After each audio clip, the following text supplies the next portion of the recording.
Assalamualaikum warahmatullahi wabarakatuh. Bapak Ibu yang saya hormati, pada kali ini saya akan share bagaimana cara pengisian kinerja GTK Jatim. Nah, sebelum kita isi satu persatu, ini adalah halaman atau tampilan mode guru. Jadi ada mode guru, ada mode pengawas, dan ada mode kepala sekolah. Nah, ini khusus untuk Bapak Ibu guru. Nanti setelah masuk halamannya seperti ini tampilannya. Ada foto kita, ada nama kita, ada NIP kita di sini. Nah, foto itu bisa kita ubah. Nah, dengan mengklik foto, kemudian klik profil. Nanti di dalam profil itu ada password yang harus diganti. Misalnya kalau ingin mengganti, kalau nggak mengganti ya nggak apa-apa. Tapi saya sarankan password diganti, Bapak Ibu. Kemudian yang kedua bisa mengganti foto. Kemudian terlebih dahulu foto yang akan diupload kita siapkan dulu. Oke, pada kali ini kita nggak mempraktekkan ini dulu. Kita akan mempraktekkan bagaimana ngisi tugas pokok, tugas tambahan PKB, dan seterusnya. Kita mulai dari tugas pokok. Kita klik tugas pokok.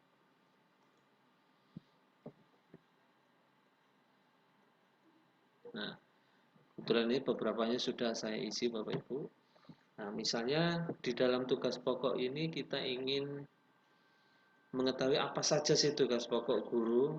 Sebenarnya bisa kita lihat di klik buat baru ini, kita klik. Kemudian tugas pokok guru. Kita bisa melihat di sini, kita klik. Nah, di sini ada 5 macam.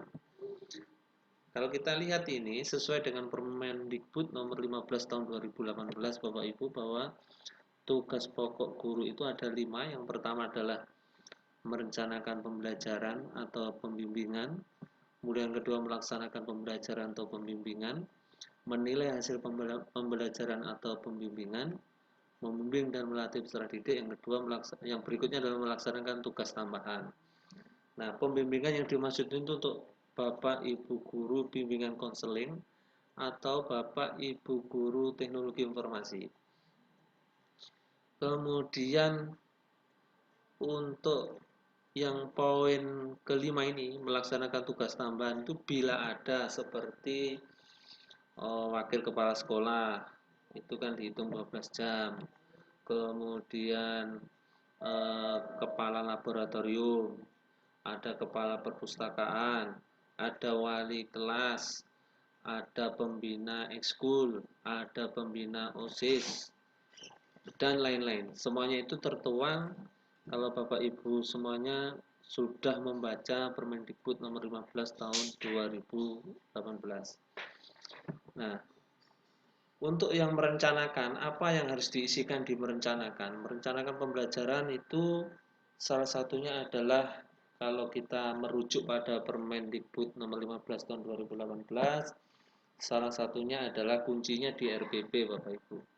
Maka untuk merencanakan pembelajaran atau pembimbingan ini, dokumen yang harus disertakan adalah dokumen RPP. Nah, dokumen RPP itu biasanya 1 tahun dibuat. Nah, bisa juga nanti nguploadnya itu tidak setahun sekali, bisa juga per KD. Nah, biasanya saya sarankan per KD Bapak Ibu, biar kelihatan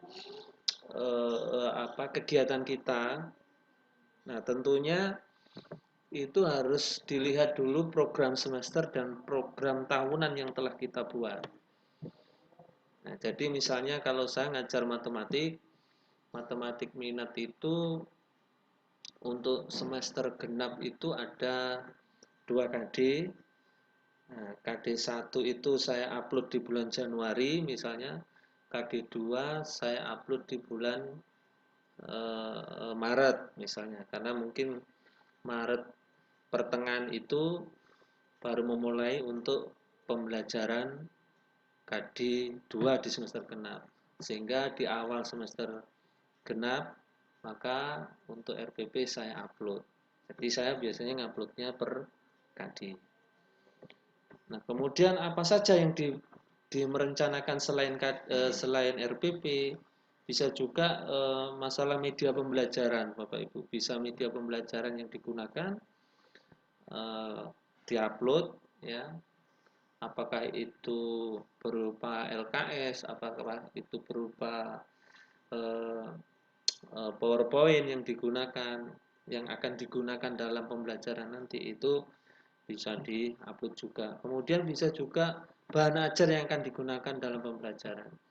Jadi bahan ajar juga bisa dimasukkan di dalam merencanakan pembelajaran. Nah, kemudian di melaksanakan pembelajaran itu harusnya adalah kalau sistemnya tatap muka, maka kalau tatap muka ya bisa jurnal mengajar, difoto kemudian diupload, kemudian kegiatan pendahuluan difoto kemudian diupload, kemudian kegiatan inti dalam pembelajaran itu mungkin saat suasana diskusi atau apa, atau ada siswa bertanya, difoto kemudian diupload, kemudian kegiatan penutup eh, untuk merefleksi pembelajaran saat itu, saat kegiatan itu juga difoto kemudian nantinya juga diupload.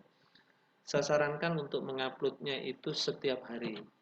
Jadi setelah selesai mengajar itu harus diupload supaya tidak numpuk, Bapak Ibu. Kemudian untuk menilai hasil pembelajaran itu untuk yang ketiga ini meliputi eh, alat tes yang digunakan. Bisa juga seperti eh, instrumen tes ulangan harian, instrumen penugasan, instrumen penugasan praktek, portofolio, produk, proyek, kemudian mungkin analisis ulangan harian, kemudian proses saat suasana ulangan harian di kelas difoto, semuanya itu diupload. Nah, kemudian proses remedial, proses pengayaan, itu semuanya difoto dan diupload. Nah, kalau remedial ada daftar hadir dan seterusnya, itu juga difoto dan diupload. Kemudian eh, membimbing dan melatih peserta didik. Membimbing dan melatih peserta didik itu meliputi eh, kegiatan ekstra biasanya Bapak Ibu. Atau mungkin pembimbingan khusus. Jadi ketika mau menghadapi suatu lomba, kemudian Bapak Ibu membimbing anak tersebut, nah sehingga nah itu harus ada dokumennya mungkin bisa berupa foto kegiatan tersebut, kemudian diupload, kemudian kalau ekstrakurikuler ya berarti saat kegiatan difoto dan diupload, kemudian program dan jadwal ekstrakurikuler kemudian diupload, daftar hadir peserta setiap tatap muka itu difoto juga diupload. Kemudian untuk melaksanakan tugas tambahan ini waka, wali kelas, kepala lab, kepala perpus dan seterusnya, dokumen-dokumen yang menyertainya itu juga semuanya diupload. Nah, jadi memang kita tugasnya sangat berat secara administrasi juga banyak Bapak Ibu. Kita mohon untuk bersabar. Moga-moga ini ada hikmahnya untuk kita semua. Amin. Nah, dalam hal ini saya akan mempraktekkan bagaimana merencanakan pembelajaran. Bagaimana mengupload file-filenya. Pertama saya pilih merencanakan, saya klik. Kemudian nama kegiatan misalnya di sini adalah menyusun RPP. RPP judulnya polinomial, Bapak Ibu. Kebetulan babnya ini. Ini dihapus saja, tidak apa-apa. Detail. Kemudian ini kita geser ke atas. Kemudian nama kegiatannya sama. Misalnya kita blok ini menyusun RPP. Kita hapus. Kita blok di situ. Kemudian materi polinomial. Kemudian tanggalnya pembuatannya misalnya tanggal 1 Maret itu 2020. pukul pukul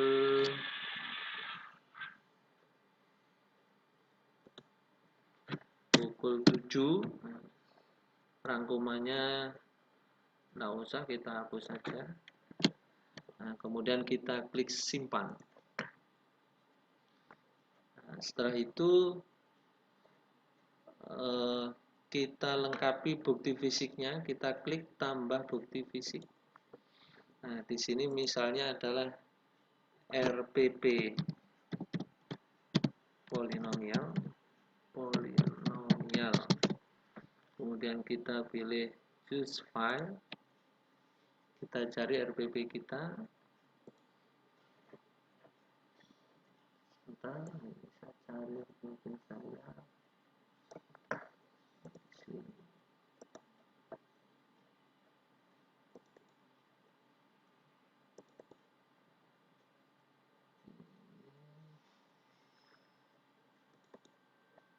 RPP ini. Nah, ini kemudian saya pilih. Jadi kalau sudah nemu filenya, kita pilih open. Kemudian klik simpan. Kita tunggu.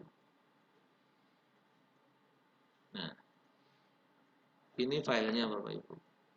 Nah, jadi tidak harus berupa gambar, file Word juga bisa, PPT bisa, kemudian Excel bisa, foto bisa, dan seterusnya. Semuanya file bisa. Kemudian apakah dokumen fisiknya ingin ditambah lagi? Kalau menambah lagi, klik tambah bukti fisik. Kemudian misalnya di sini bahan ajar, Bapak Ibu. Bahan ajar polinomial. Kita pilih filenya, bahan ajar polinomial.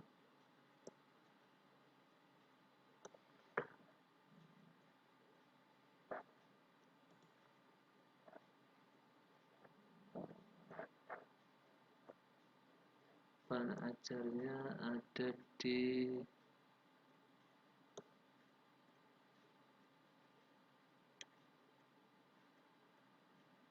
cari di mana. Ini Bapak Ibu harus filenya kalau saya sarankan dijadikan satu. Itu enak. Materi. Nah, ini materi suku banyak. Saya klik open. Kemudian kita klik simpan. Nah, misalnya kalau sudah dirasa sudah tidak ada lagi dokumen fisiknya atau bukti fisiknya, Bapak Ibu bisa klik ajukan verifikasi. Nah, nanti yang memverifikasi adalah Bapak Kepala Sekolah. Jadi kalau belum lengkap bukti fisiknya ini, kalau rasanya belum lengkap bukti fisiknya, Bapak Ibu tidak usah mengklik ajukan verifikasi. Nanti dulu. Jadi jangan diklik, karena kalau sudah ajukan verifikasi, Bapak Ibu nggak bisa mengedit lagi. Nah, jadi seperti itu. Nah, kalau misalnya saya nggak mau mengajukan verifikasi, saya mau ngisi lagi, ya klik lagi di sini Bapak Ibu tugas pokok ini, kita klik lagi. Nah, seperti itu. Jadi nanti ada tampilan di sini bahwa ada yang belum diajukan, gitu ya.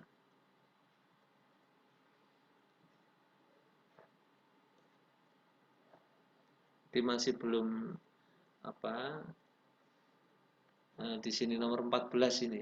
Nah, menyusun RPP polinomial. Nah, ini ada keterangan belum mengajukan verifikasi. Nah, bagaimana kalau sudah lengkap dan ingin mengajukan verifikasi? Klik di ubah ini Bapak Ibu, kita klik di ubah. Kita klik di ubah. Kemudian kita klik simpan lagi. Nah, kemudian ada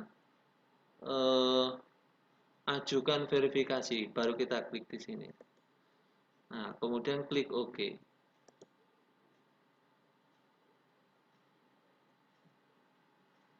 Oke. Nah, statusnya di sini adalah verifikasi pending, artinya masih menunggu Bapak Kepala Sekolah untuk memverifikasi.